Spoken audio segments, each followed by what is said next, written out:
Charan! Gusto nyo bang matutong gumawa ng Roblox blind bag? Tara at tuturuan ko kayo! Game! Tara at magsimula na tayong gumawa ng Roblox blind bag. Nagdo-drawing na ako dito ng pinaka-design ng Roblox natin. Sundan nyo lang yung pinaka-drawing at sobrang dali lang. Enzo! Uy Lolo, nakakagulat naman po kayo. Ano yung naririnig kong blind bag na yan? Ano yung bulag na bag? Hindi po yun bulag Lolo. Ibig sabihin po parang surprise bag. Nagdrawing na po ako dito at kinukulayan ko na. Yan po kasi yung pinaka-design ng blind bag natin Lolo. Charan! Aba! Ang galing! Oh, di ba Lolo? Siyempre, kapag may katawan Lolo, meron din pong accessories, muka at mga buhok. Kaya idodrawing na rin po natin. Nagdodrawing po ako dito ng muka ng ating bacon skin Roblox. Bacon? Di ba? Pagkain yon?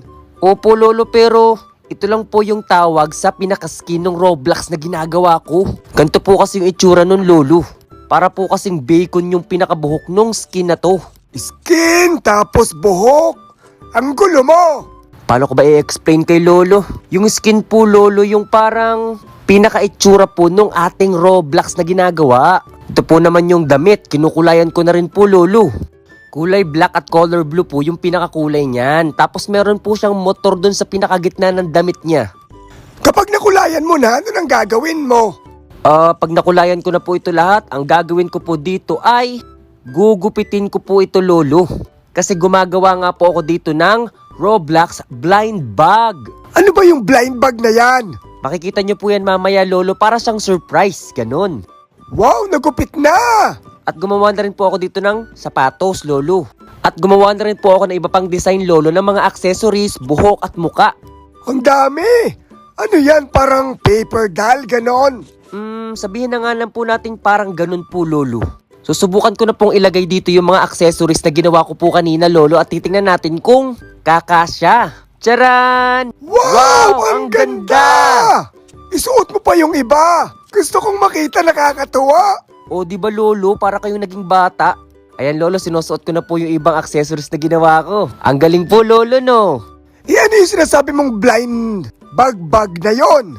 Hindi po blind bag Lolo, blind bag. Nagtupi lang po ako dito ng pinaka-bond paper at dito ko po ilalagay ang mga katawan, damit at accessories na ilalagay natin sa blind bag. At syempre, kailangan po natin yung sulatan. Ayan, nilagay ko na po dito yung pinaka-body.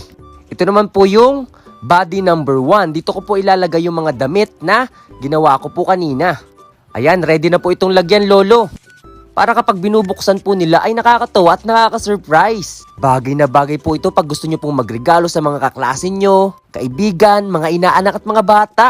Ang galing di ba Lolo? Ito po naman ay face at hair. Dito ko po ilalagay Lolo. Para pa lang yung surprise. Regalo, ganon. Opo Lolo, parang ganun nga po. Dito ko naman po ilalagay ang mga accessories na ginawa ko. At charan, dito na po yung pinaka blind bag natin. Isusulat ko po dito yung blind bag at Roblox at ready na pong ilagay lahat ng mga accessories, muka, katawan at mga ginawa natin kanina Lolo. Ayan Lolo, okay na po. Ang galing!